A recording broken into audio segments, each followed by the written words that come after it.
8 மணி செய்திகளுக்காக பிரியா பிரின்ஸ். மறைந்த முதலமைச்சர் ஜெயலலிதாவுக்கு சிறப்பான முறையில் உலக தரம் வாய்ந்த மருத்துவ சிகிச்சை அளிக்கப்பட்டதாக லண்டன் மருத்துவர் ரிச்சர்ட் பீலே தெரிவித்துள்ளார். சென்னையில் செய்தியாளர்களை சந்தித்த மருத்துவக் குழுவினர் ஜெயலலிதாவுக்கு அளித்த சிகிச்சை முறைகள் குறித்து விளக்கம் அளித்தனர். அப்போது பேசிய லண்டன் மருத்துவர் ரிச்சர்ட் பீலே, ஜெயலலிதா மரணம் தொடர்பாக எழுந்துள்ள வதந்திகளுக்கு முற்றுப்புள்ளி வைக்கவே செய்தியாளர் சந்திப்பு நடத்தப்படுவதாக கூறினார். நுரையீரல் தொற்று மற்றும் மூச்சு திணறல் காரணமாக ஜெயலலிதா கடுமையாக பாதிக்கப்பட்டிருந்ததாக அவர் தெரிவித்தார். ஜெயலலிதாவின் உடலில் சர்க்கரையின் அளவும் அதிகமாக இருந்ததாக கூறிய பீலே, கடுமையான நோய் தொற்றால் ஜெயலலிதாவின் உடல் உறுப்புகள் செயல் இழந்ததாகவும் தெரிவித்தார். ஜெயலலிதாவின் கால் அகற்றப்பட்டதாக பரவிய வதந்தியில் உண்மை இல்லை என்று கூறிய பீலே, அவ்வாறு கால் அகற்றப்படவில்லை என்றும் தீவிர சிகிச்சை பிரிவில் இருந்த ஜெயலலிதாவின் புகைப்படத்தை வெளியிட வேண்டிய அவசியம் இல்லை எனவும் கூறினார். At that time, it wasn't entirely clear what the source of infection was. There were a number of possibilities. The chest and urine were two strong possibilities, but subsequent tests showed that there was indeed infection in her blood. So bacteria were grown from the blood, and that was where the infection was identified and resulted in her general poor condition. And so that was the underlying problem: sepsis, bacteria in the blood, and that infection ultimately also attached itself to her heart, a condition known as endocarditis.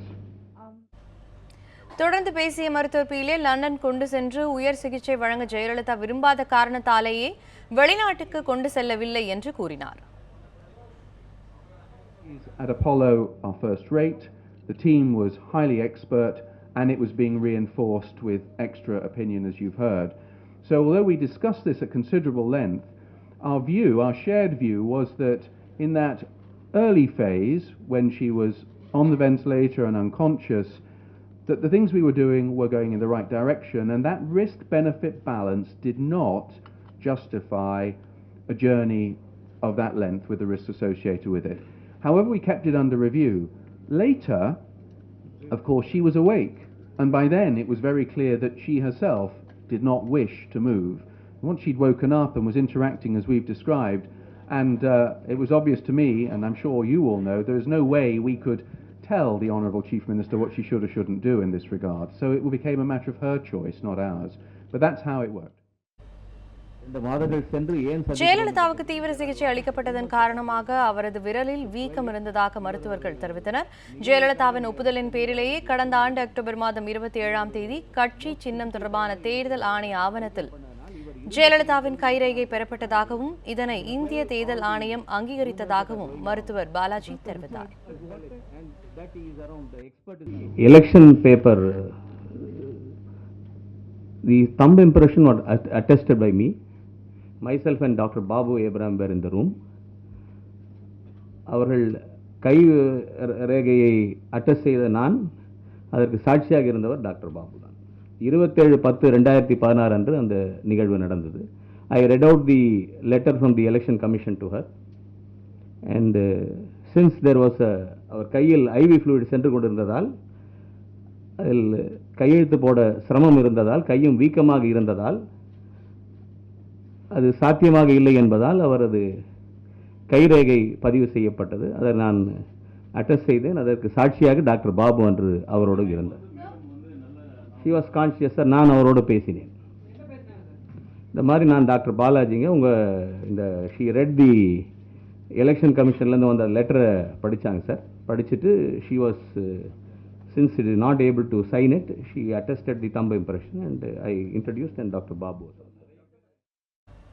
இதனிடையே சிறந்த மருத்துவ குழுவினரை கொண்டு ஜெயலலிதாவுக்கு உயரிய சிகிச்சை வழங்கியும் திடீரென நேரிட்ட மாரடைப்பால் அவரை காப்பாற்ற முடியாமல் போனதாக மருத்துவ குழுவினர் தெரிவித்தனர். அவருடைய உடல் இறுதி அஞ்சலியில் வைப்பதற்காகவே டிசம்பர் 5ஆம் தேதி இரவு எம்பால்மிங் செய்யப்பட்டதாகவும் இதில் அனைத்து நடைமுறைகளும் முறையாக பின்பற்றப்பட்டுள்ளதாகவும் மருத்துவர்கள் தெரிவித்தனர். Question number 1, பதப்படுத்தப்பட்டதா? ஆமாம், பதப்படுத்தப்பட்டது. 5ஆம் தேதி இரவு, அதாவது 5லிருந்து 6ஆம் தேதி காலை, அந்த 12:20 மிட்நைட் 12:20க்கு எம்பாமிங் ப்ரொசீஜர் தொடங்கியது. ஒரு 15 நிமிஷம் அந்த ப்ரொசீஜர் நடந்தது. கொஸ்டின் நம்பர் 2, அதுக்கு என்ன காரணம் அப்படின்னு கேட்டிங்க இல்லையா, ஏன் அதை செய்யணும் அப்படின்னு. யூஸ்வலாக ஒரு விஐபி டெத் அப்படிங்கும்போது பொதுமக்கள் அஞ்சலிக்காக அந்த பாடி வெளியில் வைப்பாங்க. அப்படி வெளியில் வைக்கும்போது நம்ம சீதோஷ்ண நிலைமையில் அந்த பாடி கெட்டு போகிறதுக்கான ஒரு நிலை உண்டு. அண்ட் சுற்றி நிறைய பேர் வரும்போது நீங்கள் எல்லாரையும் கண்ட்ரோல் பண்ண முடியாது. பல பேர் வருவாங்க. பல பேர் வரும்போது எல்லார்கிட்ட இருக்கக்கூடிய அந்த எல்லாரும் அங்கே சுற்றி நடக்கும்போது தேர் கேன் பி ஸ்மெல், இல்லை அவங்க கொண்டு வரக்கூடிய டஸ்ட், அதனால் வரக்கூடிய கண்டாமினேஷன், அந்த மாதிரி சில பிரச்சனைகள் வரும். அதை அவாய்ட் பண்ணுறதுக்காகத்தான் விஐபி டெத்தில் usually when the body is placed for public homage, embalming is done and the same procedure was carried out here also. ஒருவேளை ஜெயலலிதாவுக்கு மாரடைப்பு வராமல் இருந்திருந்தால் ஒரு வாரத்தில் அவர் நலம் பெற்று வீடு திரும்பி இருப்பார் என்றும் மருத்துவர்கள் தெரிவித்தனர். மேலும் லண்டனுக்கு கொண்டு சென்று சிகிச்சை அளிக்க ஜெயலலிதாவின் உடல்நிலை ஒத்துழைக்காத காரணத்தால் இங்கேயே சிகிச்சை அளிக்கப்பட்டதாகவும் மருத்துவ குழுவினர் தெரிவித்தனர். Medical decision was taken after examining that it was futile. That is communicated to all the senior secretaries in the government, ministers who were there, and to the family. And இந்த செய்தியாளர் சந்திப்புக்கு அரசியல் அழுத்தம் எதுவும் இல்லை என கூறிய மருத்துவ குழுவினர் வதந்திகளுக்கு முற்றுப்புள்ளி வைக்கும் விதமாகவே இந்த சந்திப்புக்கு ஏற்பாடு செய்யப்பட்டதாக தெரிவித்தனர். மேலும் ஜெயலலிதாவின் சிகிச்சைக்கு 5.5 கோடி ரூபாய் செலவானதாகவும் அதை அவரது குடும்பத்தினர் செலுத்தியதாகவும் மருத்துவர்கள் கூறினர். அதிமுக பொதுச் செயலாளரான சசிகலாவை விமர்சித்தவர்கள் முதலமைச்சராக பொறுப்பேற்ற பின்னர் அவரது செயல்பாட்டை பார்த்து தங்கள் கருத்தை திரும்ப பெற்றுக் கொள்வார்கள் என அமைச்சர் RP உதயகுமார் தெரிவித்துள்ளார். அதிமுக தலைமை அலுவலகத்தில் ஜெயலலிதா பேரவை கூட்டம் இன்று நடைபெற்றது. பேரவை செயலாளர் அமைச்சர் உதயகுமார், அமைச்சர் கடம்பூர் ராஜு, பேரவை துணைத் தலைவர் பொள்ளாச்சி ஜெயராமன் ஆகியோர் இந்த கூட்டத்தில் பங்கேற்றனர். மறைந்த முதலமைச்சர் ஜெயலலிதாவின் 69ஆம் பிறந்த நாளை விமர்சையாக ஆண்டு முழுவதும் கொண்டாட வேண்டும் என தீர்மானம் நிறைவேற்றப்பட்டது.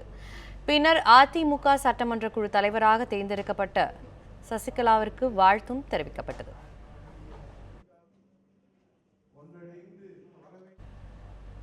வறட்சி காரணமாக அரிசி, சர்க்கரை உள்ளிட்ட அத்தியாவசிய பொருட்களின் விலை திடீரென அதிகரித்துள்ளதால் பொதுமக்கள் கடுமையாக பாதிக்கப்பட்டுள்ளனர்.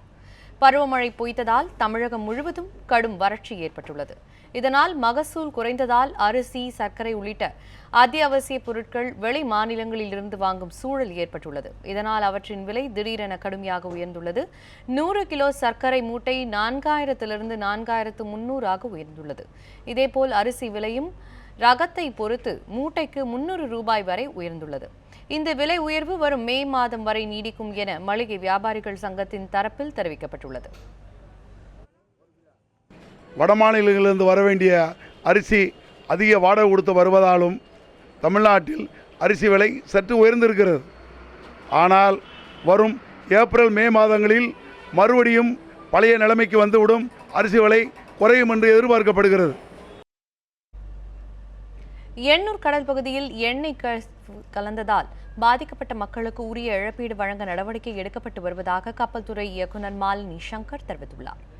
எண்ணூர் துறைமுகம் அருகே கடந்த மாதம் 28ஆம் தேதி 2 கப்பல்கள் மோதி எண்ணெய் கழிவுகள் கடலில் கலந்தன.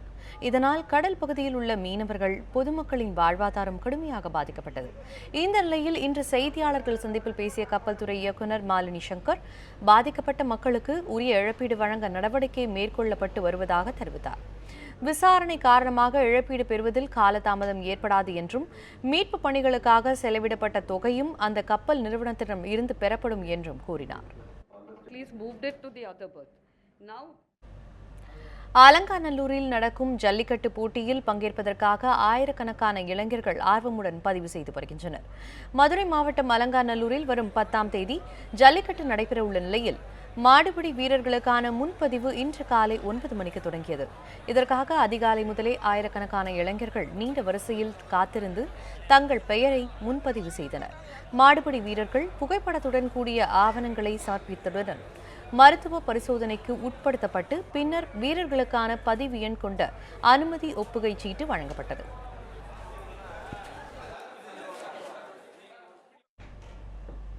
தமிழக அரசின் கலைமாமணி விருது பெற்ற அறிவியல் தமிழ் அறிஞர் மனவி முஸ்தபா இன்று உடல்நலக் குறைவால் உயிரிழந்தார். அவருக்கு வயது 82. அறிவியல் தமிழ் வளர்ச்சியில் தம்மை முழுமையாக ஈடுபடுத்திக் கொண்டவர் தமிழ் அறிஞர் மனவை முஸ்தபா. அறிவியல், தொழில்நுட்பம், மருத்துவம், கணினி துறை சார்ந்த 8 கலைச்சொல் அகராதிகளை வெளியிட்டுள்ளார். கடந்த சில மாதங்களாக உடல்நலக் குறைவால் பாதிக்கப்பட்டிருந்த முஸ்தபா சென்னையில் இன்று காலமானார். இதையடுத்து சென்னையில் உள்ள அவரது இல்லத்தில் வைக்கப்பட்டுள்ள அவரின் உடலுக்கு அரசியல் கட்சியினர், தமிழ் அறிஞர்கள் உள்ளிட்டோர் மாலை அணிவித்து அஞ்சலி செலுத்தினர். தமிழக அரசின் கலைமாமணி உள்ளிட்ட சுமார் 40க்கும் மேற்பட்ட விருதுகளை பெற்றுள்ள அறிஞர் முஸ்தபா சுமார் 8 லட்சம் அறிவியல் தமிழ் கலை சொற்களை உருவாக்கியுள்ளார். 31 நூல்களை எழுதியுள்ள முஸ்தபா 7 நூல்களை ஆங்கிலத்தில் இருந்தும் 3 நூல்களை மலையாளத்தில் இருந்தும் தமிழில் மொழிபெயர்த்துள்ளார். யுனெஸ்கோ கரியர் இதழ் தமிழ் பதிப்பின் ஆசிரியராக 35 ஆண்டு காலம் பணியாற்றினார்.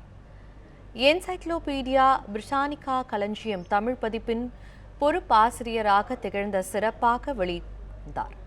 எம்ஜிஆர், கருணாநிதி, ஜெயலலிதா ஆகிய 3 முதல்வர்களால் 5 விருதுகள் அளிக்கப்பெற்று பாராட்டப்பட்ட ஒரே தமிழறிஞர் மனவை முஸ்தபா என்பது குறிப்பிடத்தக்கது.